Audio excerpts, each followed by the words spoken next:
And welcome back, fellow American patriots and Minutemen, standing at the ready to fight anew for the issues that matter on this brand new week, the 19th of January.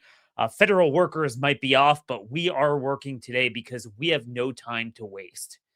And we've been talking about so many issues: domestic, foreign policy, national security, economic, legal, judicial supremacism, Antifa. But here's the deal. We all know that nothing matters and nothing will change if we don't change the type of Republicans we're electing.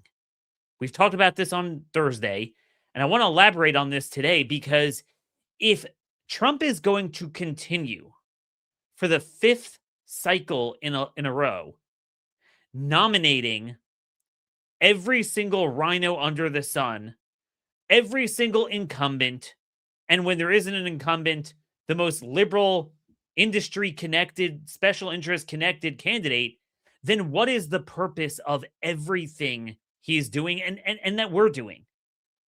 Among the list of all the things we want to do, the gold bill, healthcare reform, spending cuts, welfare reform, abolishing vaccine liability shield, an immigration moratorium, everything that happens, what are they going to say? We can't do this because we lack the votes. We don't have the votes. There aren't enough people. The Republicans aren't going to support it. There's not enough Republicans to support it. But you know why we lack the votes for this and we lack the votes during Trump's first term? Because Trump continues to select RINOs in every primary and clear the field. He has a 90% approval rating among Republicans, so he gets to determine who is the nominee. Now, he could have taken that complete, unchallenged control of the party and used it for the good. In 2018, 2020, 2022, 2024, and now 26, the fifth consecutive cycle, he could have seated the party with a generation of insurgent conservatives that represent the grassroots, that represent common good, whole of the people, conservatism rather than special interests, rather than business as usual, the status quo. But instead, not only did he not do that, he pulled the rug out from under every one of our candidates who, by the way, were starting to gain traction in 2012, 2014, and basically abolished primaries where we don't have competitive primaries anymore. He selects them, and 9 times out of 10, he selects terrible Republican candidates. That's the reality. And here's why this matters. When you take the mix of Trump refusing to ignore the courts, when you look at the fight on budget bills and must-pass bills, how Trump refuses to drive his executive policies, at least the good ones, into must-pass bills, and then he goes and endorses the primary terrible candidates in primaries, that was the albatross around Trump's neck in the first term. And the irony is he's repeating the same thing. And by the way, that's when he's good on the issues, when then you're left with all the bad things that do endure.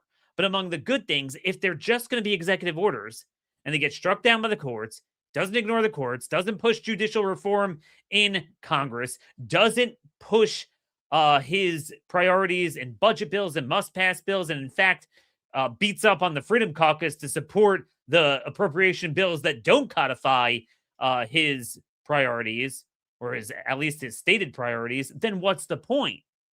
So then you're left with the remaining excuse, which is, well, what do you want from him? He doesn't have enough votes. Okay? Well, why don't we have enough votes? He has been the leader of the party for 5 consecutive cycles. And it's not just that he's nominated every RINO. It's every RINO that is showing some degree of vulnerability, that we're just about to break that ice, break through, and beat the incumbent. Trump comes in and saves him like a defeat mechanism. Or if the guy is so tainted because he's been so liberal and we're done with him, this is kind of like Joni Ernst and Bill Cassidy, and we'll talk about each race. Then Trump just comes in and doesn't endorse the incumbent, but then he'll endorse the worst challenger, or the person will be forced into retirement, the incumbent that is, and then Trump will endorse the most liberal challenger. And that's really what set me off here. Look, everyone agrees that what was the problem, to the extent Trump did good things in the first term. I'm not talking about the bad things like with COVID. I'm talking about the good things. What was the problem? The problem is they weren't codified. So when Democrats came in, we had no benefit from it. Okay, you go back to 2021, 2022, and you ask really anyone, did you benefit at all from Trump's first term? No, it was miserable. Oh my gosh, this is the Fourth Reich. It's terrible. Well, why is it terrible? Trump was president for 4 years. Well, the reason is because all of that was erased. So if nothing has changed in his MO in terms of the courts, in terms of codifying the policies in Congress, and in terms of proper endorsement in primaries, then how are you going to get a different result when Democrats come back in? Aren't we facing the exact same problem? This is the reality. Yet Trump continues to bypass primaries. We all bypass them, just focus on, the Democrats. But what's the point if you're not building Republicans that are going to sustain these gains now federally and build a fortress in red states? He continues to bury us with bad endorsements. And one other thing here, before we get into the specifics. We keep complaining about how terrible Congress is every day. Oh, they don't do anything right. We can't get anything good, out of the Trump administration that he wants to do executively because Congress buries it. Again, Trump could change that overnight by endorsing against all of these guys. Instead, he endorses against the challengers that are coming to serve as the cavalry and be reinforcements for him. He stops the reformers rather than the corporate cartel. What's the point here? So I want to get into all of this. I want to go down the Senate and governor's races. If we have time for policy, we'll get into that. But what I'm telling you is every policy flows from this. If you reseed and reelect every bad Republican, and then in the open districts, you go and nominate the worst, most liberal candidate. So then what's the point? You're not going to get anything federally. You're not going to get anything in the states. So it is indefensible for all these talk show hosts to complain every day and inveigh against Congress, but then won't lift a finger to focus on primaries to help challengers and to pressure Trump off of his bad endorsements. What is the point? At some point, we got to stop repeating the definition of insanity. So we're going to get into the specific races first. As always, I don't always have time to get to all of our policy stories. So I want you guys to subscribe right here in the corner here. You could, top left corner, if you're watching or if you're listening, Daniel Hurwitz Substack, just search it and you'll find it, called Liberating Truths. It truly is liberating when you don't have to carry water for a particular party or individual or fake movement, which is more of an industry. And of course, if you are listening, it does help if you subscribe, like and subscribe at Hurwitz Show on YouTube. We are trying to grow. I will tell you, it is hard with the algorithms. The algorithms are not very friendly. It's funny. I put out a bunch of short clips of my interview with Aaron Siri on vaccines. There's a complete no-fly zone on vaccines. You say a word about vaccines, I literally got 0 views on it. It was hilarious. So they must have some sort of button doing that. And they will tell you who they're scared of. By the way, there's a reason why you open up social media and you're bombed with the Groiper, Nick Fuentes stuff because they know it's not effective. It's not going to go anywhere. And it's just going to get us lost. So anyway, this begins by having high priority, high quality primary challengers. Now, I wanted to get to some of our specific races. I want to give you a little bit of a rundown of these races. So, I'll tell you what set me off. Those of you who have listened to me for a long time know I've been shouting this from the rooftops for 10 years, the Trump endorsement problem. This is the biggest problem with him. Because even on Trump's worst day, okay, he's one man. But if we elect intrepid, bold reformers that have a heart, a soul, and a brain and are willing to do in all the red states, okay, so we'll build beyond this. But if Trump goes and uses his juggernaut clout that nobody else ever had in the party, to go and support RINOs, we're done. Look, I'm not going to tell you it was easy beating K Street and the moneyed interests before Trump, but we were gaining traction. We were coming very close. Even when we were losing, we were breaking into the 40s. Now, if you challenge a guy and Trump endorses against you, good luck cracking out at 20%. It's pathetic. It really, really is. So what set me off was when I saw Trump endorse Julia Letlow for Senate against Bill Cassidy. Now, you might be thinking, oh, Daniel, isn't this a great example of when Trump finally endorsed against an incumbent? Well, here's the problem. He almost never endorses against incumbents, and in fact, almost always endorses the incumbents against challengers. Cassidy was a special case because he wasn't just liberal, but he undermined Trump at every turn and disagreed with him, including even his own cabinet picks. So he has lost support everywhere. You had a bunch of candidates that ran against him. And basically, I'm not saying they were a shoo-in to defeat him, but it took away his invincibility and inevitability of incumbency. So you had people like Miguez, who's a state senator. You had a state rep who was pretty good running against him. Julie, what's her name? Emerson. I'm forgetting her name. I apologize here.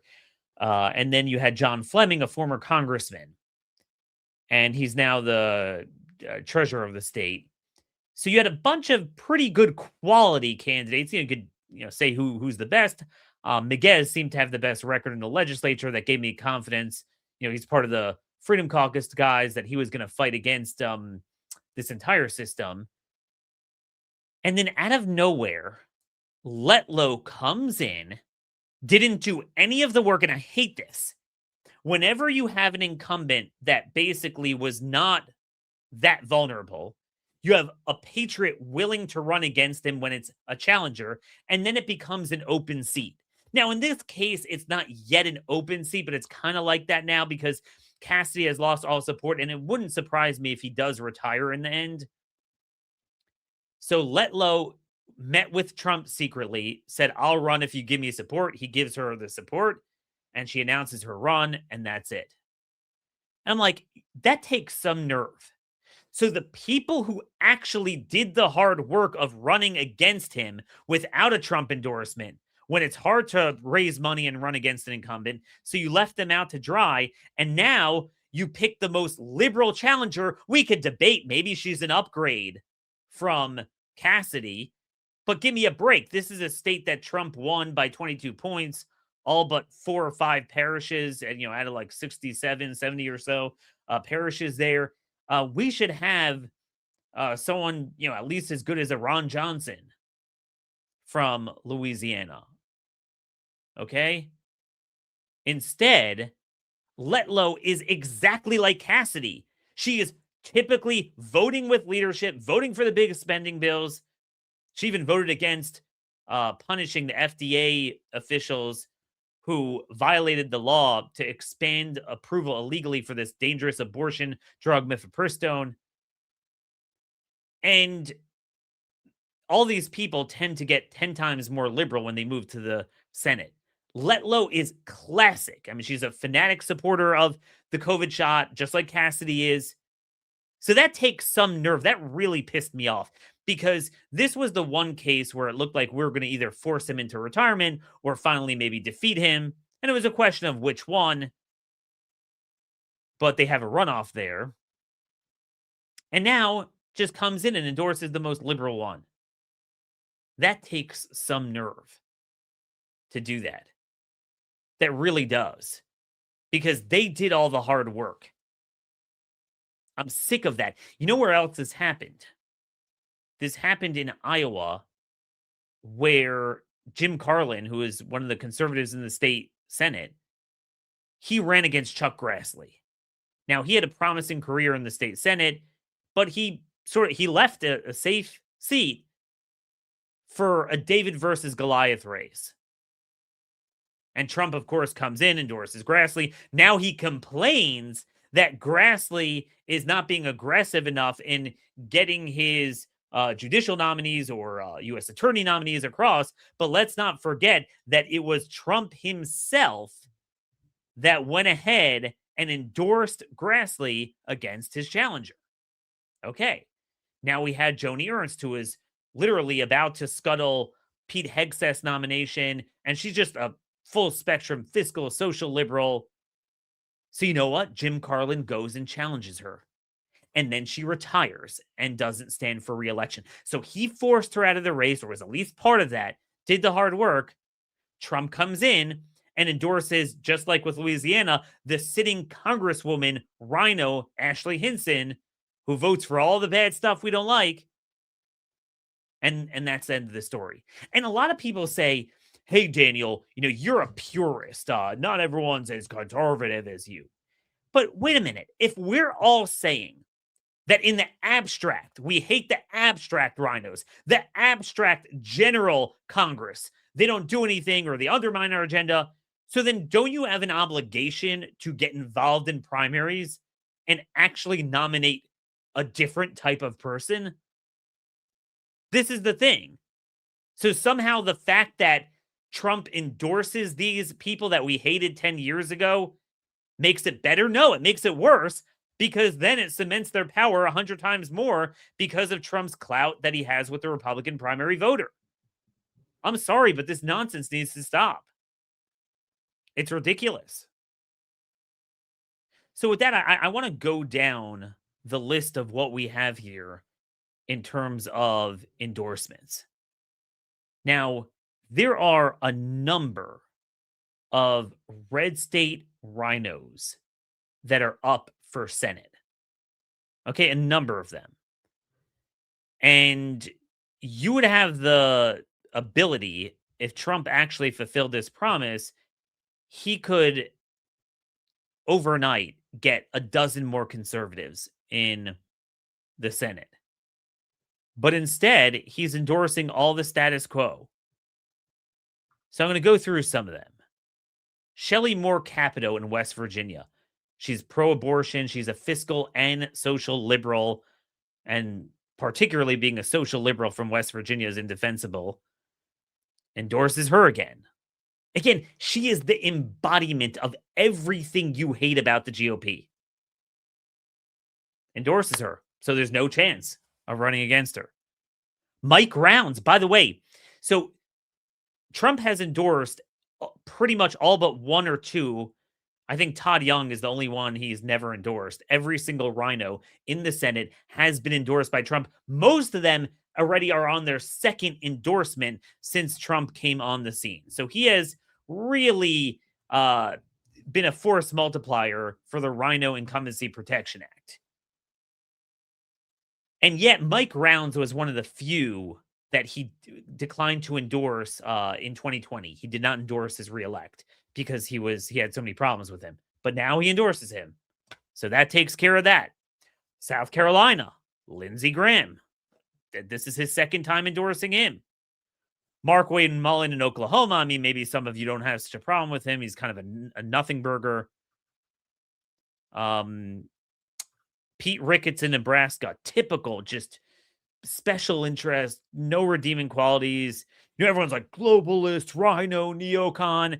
Well, look, if those words ever had any meaning, they apply to all these people I'm mentioning. I'll even leave off some people from the list that I know aren't that good, but people will be like, oh, Daniel, you're a purist. Fine. I'll go Cindy Hyde Smith from Mississippi. Oh my gosh. I mean, that's what we talked about on Thursday with Chris McDaniel. He should have been the senator. Thanks to Trump. Cindy Hyde Smith, who's basically a Democrat, is there, wasting a conservative seat. And this is the second time he's endorsing her. Jim Risch from Idaho. Total nobody. He's the chairman of the Foreign Relations Committee. Complete, for those of you who don't like the globalist neocon, get involved in all the, democratization thing. He's quintessentially old school, Bush Republican on that. Tom Cotton. I mean, Tom's good on immigration and crime, but a lot of other issues, problems. He's endorsing him. And then here's another thing. Not only is Trump wasting deep red seats, but now in the lighter red seats that thanks to his failed tenure, those seats are in play. So there's another problem with canceling primaries and just endorsing RINOs. Number one, you're essentially getting a Democrat with an R next to their name. But number two is some of these Republicans that have all this special interest corporatist baggage that you and I and our type of people would not have. So they're going to make it hard to win the general election. This is an important point here.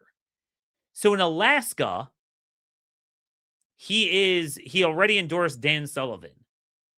Not only is Dan Sullivan a liberal, but again, because he doesn't have our message that explains how free markets and conservatism work for affordability and jobs and all this stuff. And in fact, he can't explain it because he has baggage supporting opposite policies. Do you know Democrats recruited a top tier candidate against him? We played her clip last week. And polling shows she's dead even with him. So that's the thing. By canceling primaries, you actually get weaker candidates because choice and competition always perfect the outcomes. Okay, so that is with the Senate. What about governor? So this is interesting. There are 14 states that Republicans should win the general election, even in a terrible year like this year, that have governorships up for grabs.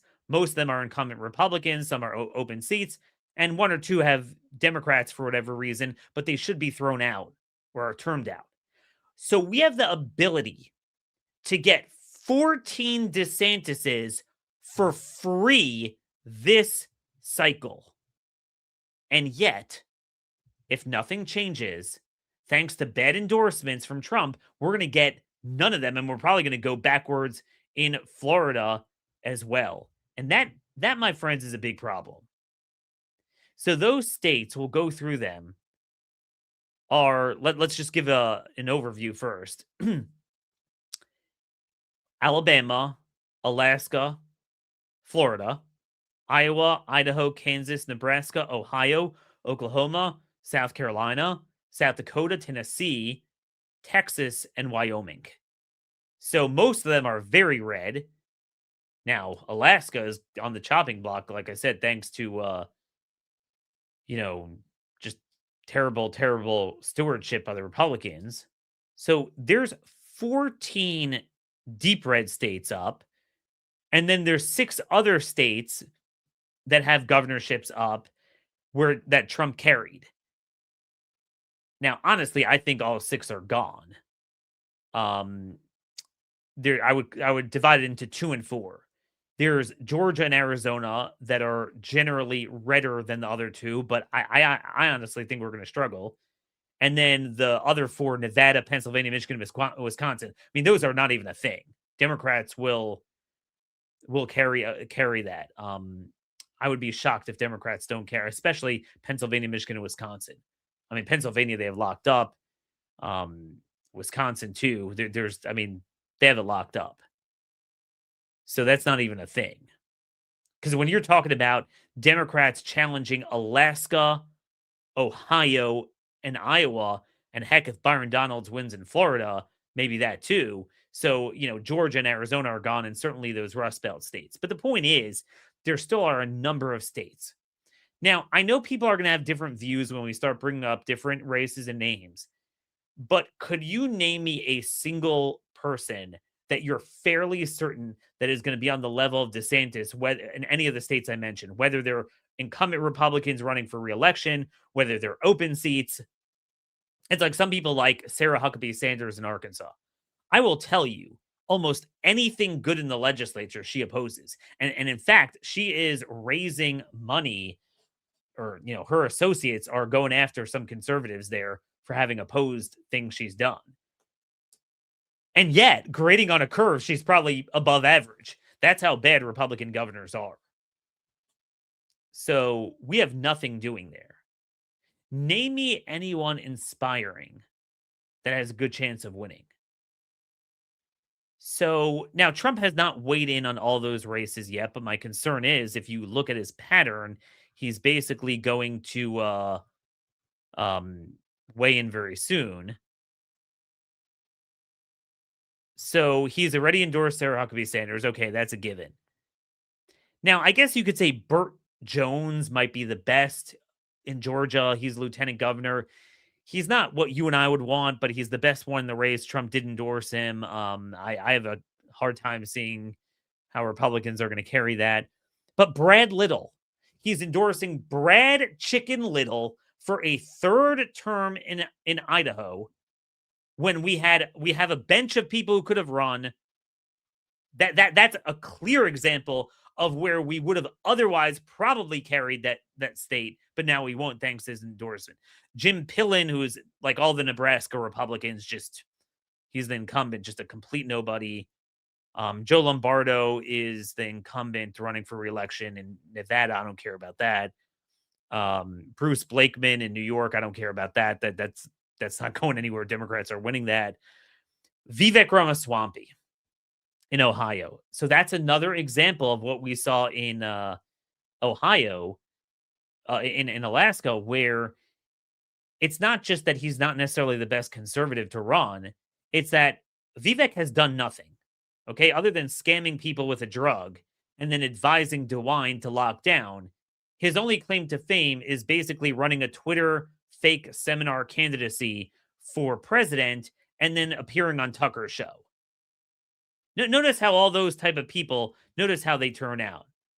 And now once he realized that he couldn't pander to Twitter, so now he's rebelling against conservative Twitter, trying to find himself. But meanwhile, that's another race where the Democrats are neck and neck and competitive in a state that they should never be competitive. And they're running to his right on H-1B. But this is what happens when Trump cancels primaries. It's truly pathetic. I'm not sure what we're supposed to do about that. Let's go on. Texas, Greg Abbott running for a fourth term. I mean, there's no reason for that. There's just no reason for that. But, my friend's running against him, but it's going to be tough. And I would imagine that there's probably some more bad endorsements coming in places like South Carolina, South Dakota. Oh, and Wyoming. Wyoming here, I told you already, we would have had Chuck Gray run, but he supported someone else. So Chuck is running for Congress, which in my humble view is a waste of time. And then, of course, there's Florida. And obviously, True Leave and all their associates are donating a ton to Byron. Obviously, all of the people in the legislature that are pro marijuana and jousted with DeSantis are supporting Byron. I want to give you an example of what it means to be a leader. See, a lot of these Republicans, what they'll do is they're never going to get up there and take a stand. I'm pro abortion, I'm pro gay marriage, I'm pro, marijuana, um, I'm pro big tech. But what they'll do is they'll align quietly with the special interest to ensure that the conservatives in the state who are trying to fight those things don't get anywhere. And that quietly, it's sort of like a pocket veto that the special interests win out. And that's what Byron does. Byron's not going to be caught dead saying I'm for marijuana. But if you're not actively opposing it, so you're not going to get anywhere. I was the other day, I went to a Home Depot in Baltimore. I know you're going to be laughing out of this. Every square inch stunk like crapawana. You had basically all of the tools were locked up behind cages. You had the flock cameras spying on you, but mind you, it's not like they're going to capture the bad guys there because they just catch and release in Maryland. And then, of course, when you check out, you can't buy bags there. And I was thinking, this is the dystopian anarcho tyranny of blue states. But then it struck me, wait a minute, red states aren't that far off. Florida was within 2% of adopting that same marijuana stuff. And most red states are the legislatures and the governors are still bought out by criminal justice reform, aka jailbreak. And rather than tougher on crime sentencing and policies, they push, jailbreak policies. So in Florida, DeSantis has been all a matter of lock them up, and he used every tool in his arsenal to fight the marijuana thing. By the way, no thanks to Trump coming in on the other side. And even then, it only lost by 2 points. Well, you know what? They just polled it. Chamber of Commerce had a poll. Support is down from 58 to 51%, the lowest it's been in 4 years. A, people are starting to see the problems with it. But B, that's what it means to lead the polls rather than to follow the polls. Do you believe for 1 minute that Byron Donalds is going to do that? No. So the problem is if you don't actively lead on an issue, the bad guys who inherently have more money, I mean, in this case, hundreds of millions of dollars, and connections and name ID, they naturally are going to win. That's Newton's laws of political motion. You have to apply equal and opposing force, equal force, just to keep the object in equilibrium. So certainly, if you don't have equal force, it's going to be staying in the moving in the same direction it is, and that's true of every state. And by the way, there's a whole new article out in the Epic Times. It's a great piece about ever since the people stupidly in Oklahoma voted for the ballot initiative for medical marijuana, which has become a scam, by the way. The state is crushed with crime and Chinese cartel growers all over the state. I've referenced it a couple times, but this is a really good article. And I'll tell you, folks, you might say, well, the people voted for it. But when you have conservative leaders as a governor in the legislature, you make it that doesn't get teed up for a vote. And that's the difference between having a DeSantis leader and everyone else. Your typical Republican. But it's those typical Republicans that Trump continues to endorse at his own peril and at the peril of ourselves. So I just want to tie this all together before we move on to the general election, just with the primaries.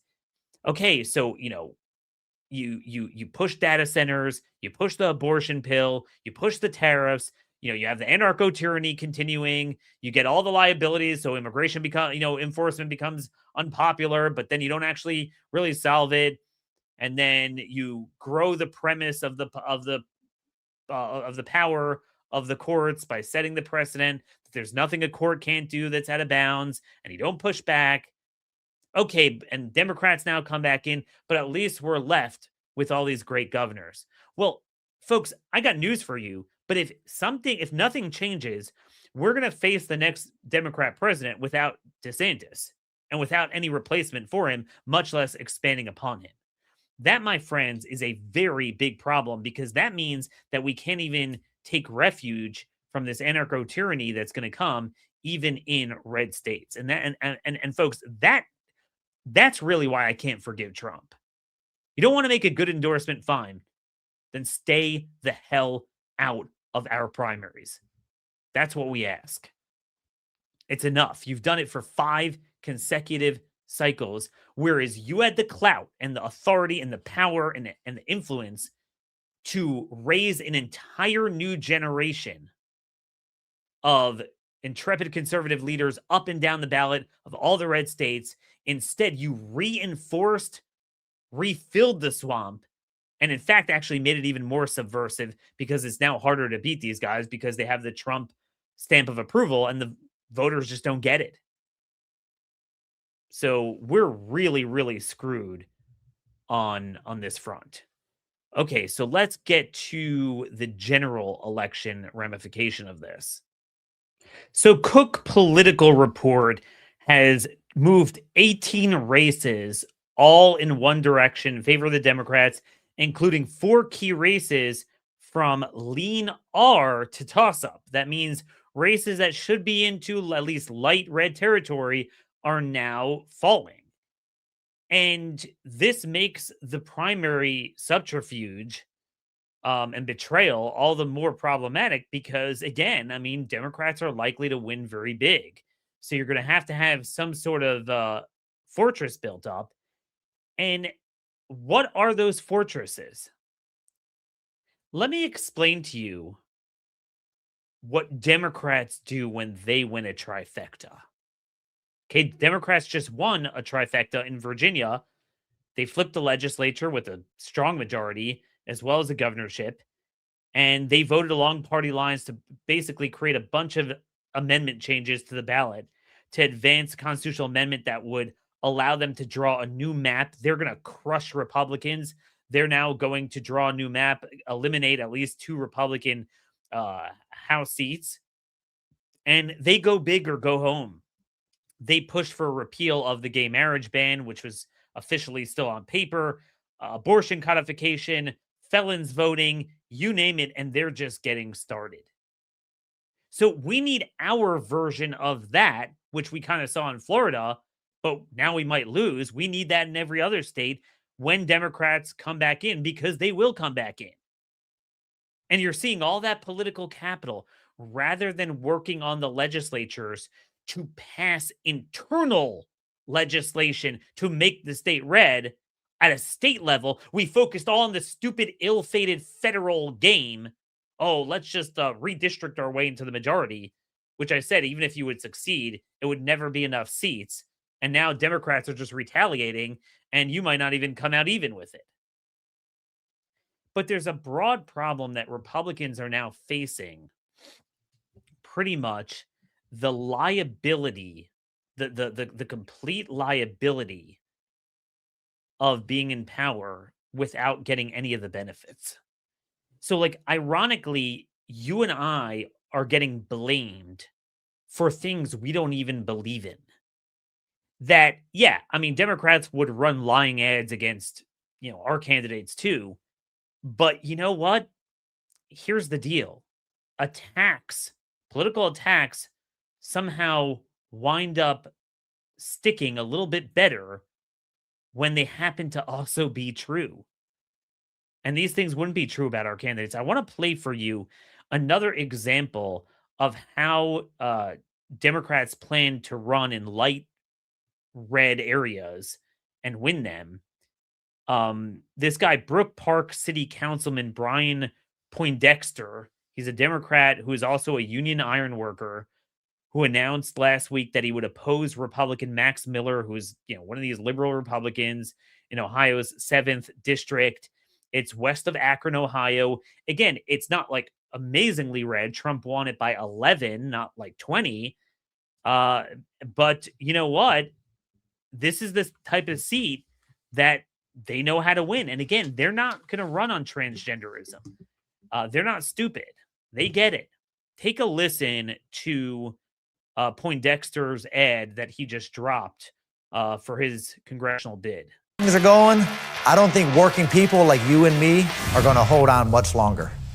I mean, we're working harder and harder, and we're getting less and less. Growing up in the 80s on the west side of Cleveland, we didn't have much, but an honest day's work was enough to provide for your family. My dad was a machinist with the IAM for 46 years. That one job was enough to support a family of 8. That is obviously not possible anymore. I got my first job at a machine shop at 15 years old. I worked 7 days a week. It was 1995. I was making $6 an hour, which at the time wasn't that bad. You know what's really messed up?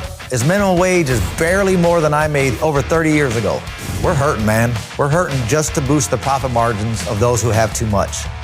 What really pisses me off is we're struggling to make ends meet, and we got a guy on pace to be a trillionaire. Our whole district could be millionaires with the amount of money that one guy is going to accumulate for himself. And good people can't even get SNAP benefits? That's crazy to me. So look, I'm not going to play the whole thing, but you get the point that what they're doing is trying to enmesh almost like our cultural vibe into their policies. SNAP, they don't call it food stamps. But those punches could only land on a Republican Party that itself is muddled and has a muddled message with elite corporatism and tech and big tech and data centers juicing asset bubbles and saying that really there is no inflation and prices are down. That sort of GOP is vulnerable to these type of attacks, and it gives them this glass jaw on welfare that then Democrats could say, look, you're for the big guy, not for the little guy. Whereas people like us will say, no, because we're constantly inveighing against the fact that, you know, one income doesn't cover it. And it's because we left the gold standard. It's because of all this welfare deficit spending that engenders a need for welfare. At least we have a message. The Republican Party is completely muddled. And, you know, you only need welfare because of the uniparty elites and what they do, but Republicans have no leg to stand on, and they don't even message that anyway. So what is their message? What I'm telling you is you and I know a lot of that ad was kind of contrived. You know, the fake cursing that came out in some sort of Democrat political memo. They want to be more like Trump in that sense. But the reality is that it will work. It will work. The question is, the big question politically this year is, how deep into red territory do Democrats win? And the more we cancel primaries and nominate these losers, the more that will be. And again, like I was just watching a speech from Trump where he said, I think in Detroit, he said last week that, oh, everything is down and prices are down and groceries are down. I mean, no, groceries are actually up 2.4% this year on top of last year's level that he himself campaigned on was unsustainable and appalling and ridiculous. So, what are you even doing? And then you get to things like beef, certain individual things like beef prices. They were up, what is it, 15% just this year? The average price of ground beef in the US is now a record $6.67 per pound, up 72% since COVID. Beverages are up 5.1%. I mean, a lot of this stuff is up. Chicken, fish. So I'm just telling you, if your message is there is no affordability crisis and we've solved it because we're now building a golden ballroom and whining and dining Larry Fink and Larry Ellison and Zuckerberg at the golden ballroom so we could build data centers that you never asked for, so we could put all your life on the cloud and spy on you and surveil you and then take your land, water, power, and food for it. I mean, yeah, that's not a winning message. And in fact, we need primaries to vet that out, not just because we need better candidates in primaries, which we certainly do, but we need to see who will have the better message for a general election. So that's what that. And look, I gotta say this. that getting back to the primaries, where you can't say that Trump is the most powerful, influential figure of all time, more than Abraham Lincoln, which he clearly is within the Republican Party. And yet somehow the blame is the GOP, the RINOs, the globalists, the Congress, the Mike Johnson. He built that. Let me give you an example. I put out a tweet of the voting records, basically the Chip Roy amendment to the General Services Appropriation Bill, where he had an amendment to defund the offices of some of these bad judges. And 46 Republicans opposed the amendment. So I just screenshotted their names and put it up. So one of these guys, Mark Herodopoulos from Florida, yeah, I mean, we have a horrible delegation from there. He put out and said, you might want to check in with how President Trump wanted the bill. The president wanted it, quote, in its current form, in this current form. And you know what? He's right. The president did. So this is the thing. It used to be we were able to beat these guys on this. Now they'll say, look, I'm just backing the president. And it's true.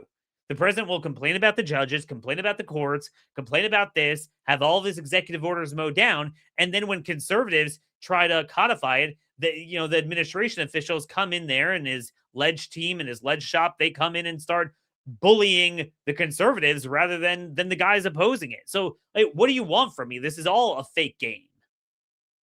It's pathetic. It really, really is pathetic.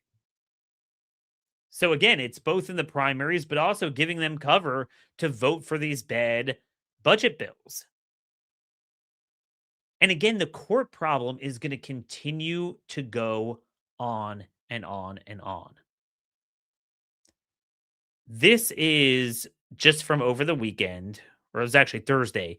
We talked on Friday a lot about the judicial supremacism and how if you don't find some way, some mix of the executive and legislative branches pushing back against it, there's no presidency, there's no deportations, there's no anything. Well, a federal judge in Minnesota on Thursday ordered the release of a Liberian man 4 days after ICE agents broke into his home using a battering ram and arrested him. District Judge Jeffrey Bryan said in his ruling that the agents violated Garrison Gibson's Fourth Amendment rights against unlawful search and seizure. Again, literally applying things that the court said for years that the judicial branch cannot interfere with removals. As long as you're not a citizen and you are deportable, it doesn't matter. As long as we're not trying to indefinitely detain you and just detain you to effect a removal to your home country. Okay, this is straight up the law. And if it wouldn't be the law, you'd have to apply it because the Constitution's not a suicide pact. But actually, the Constitution's on our side and case law is on our side, but the judges refuse to do it. So Chip Roy and others wanted to codify jurisdiction stripping or defunding removal cases and cases like this in the budget bills. The administration opposes it. So what do you want me to tell you? Oh, the Trump agenda. Well, what if Trump opposes the Trump agenda? Then what do we do? Because to just put out a Truth Social media post and write some sort of memorandum, but then have it mowed down and do nothing to either push back against the courts or codified in the budget bills or new legislation, then what's the point? When Democrats come in, by the time they come back in, we'll be left with no benefit of this presidency. Now is the time when you really have to think about that. I'm sorry if it hurts, but that's just the simple reality.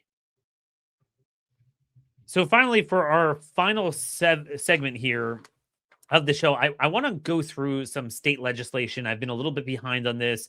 The legislatures are in session, and I want to highlight good bills that I see that, unfortunately, usually gain no traction with leadership. And therein lies the problem when you don't have good governors. But that should be replicated. Tennessee Senate Bill 1587. So write this down. It fines motor carriers $1 million if they hire someone who is unlawfully present to drive a commercial vehicle. We talked about this 2 weeks ago. The grave danger of illegal alien truck drivers. This is a massive problem. I actually think we should go farther and make it a criminal penalty for any illegal caught in the state driving a truck. Done. You're caught in our state. So if you're a California CDL holder, that's fine. California, you could issue it. But just know if you're gonna drive a truck, you're gonna inevitably land in a red state. If we had governors worth anything, they would make it automatic 5 years in prison, and you'll see that stop. Let's get to New Hampshire HB 360, banning prescriptions in school based health clinics. There's this growing problem of school based health clinics where you basically have, it used to be you have a school nurse. Okay. That's all you need. If you want to see a doctor, then you see a doctor. If you can't afford it, well, we have Medicaid and endless programs. We don't need schools to become clinics. But this is a way of, and it's part of a general proposition where they want public schools to service everything so they could capture your kids, where then they have health clinics where they could push mental health counseling, transgender, counseling, and vaccines and things like that. So this is a good bill, HB 360, to get ahead of that. There is a lot going on here. Let me just see here. Florida. Let's get to some Florida bills. SB 1134. It would ban DEI among local governments, plus provide a private cause of action to sue, so the citizens could enforce it against local officials that don't have a lot of money to deal with lawsuits.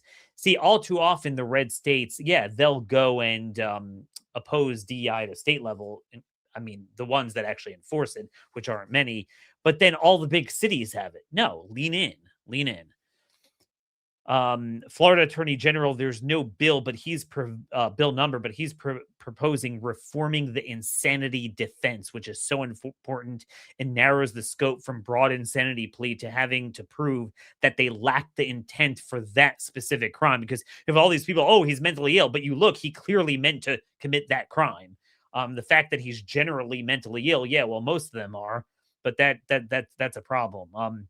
It ensures that judges' downward departure cannot go lower than mandatory minimums within the sentencing guidelines. One more Florida bill, HB 663, allows family members to sue providers of the abortion bill mifepristone for damages. So this is definitely something we need, because that is a very, I mean, again, putting aside abortion, the drug itself was approved under illegal circumstances, and it has major health problems. One other bill on the docket today, Indiana Senate Bill 267, paid protester lobbying bill. So you find all these organizations that pay agitators to go and disrupt legislative chambers and yell and protest. Now, I want to be careful here. I don't want to chill or impede upon our ability to rally and protest and whatever. But I think this is a fair bill, that if you have organized demonstrations that are being paid, you should register as a lobbyist.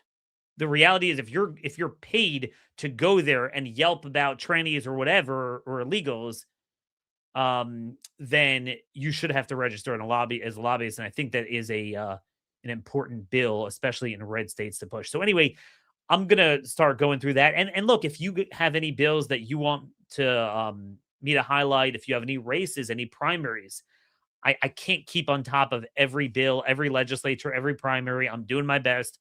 I'm a one-man show, but this demonstrates the void we have in this movement, that we don't have 30, 50 others. I mean, how many conservative podcasters are there? 1,000, 2,000? No one focuses on this stuff. It's ridiculous. So email me, Daniel Hurwitz at startmail.com. Make sure to subscribe to Daniel Hurwitz at Substack. At Hurwitz Show is the YouTube at Hurwitz Show. And please give us a 5-star rating on iTunes. That will help us get through the algorithm slop and hopefully get into your inbox. Till tomorrow, Micah 68. God bless y'all, and thank you for listening.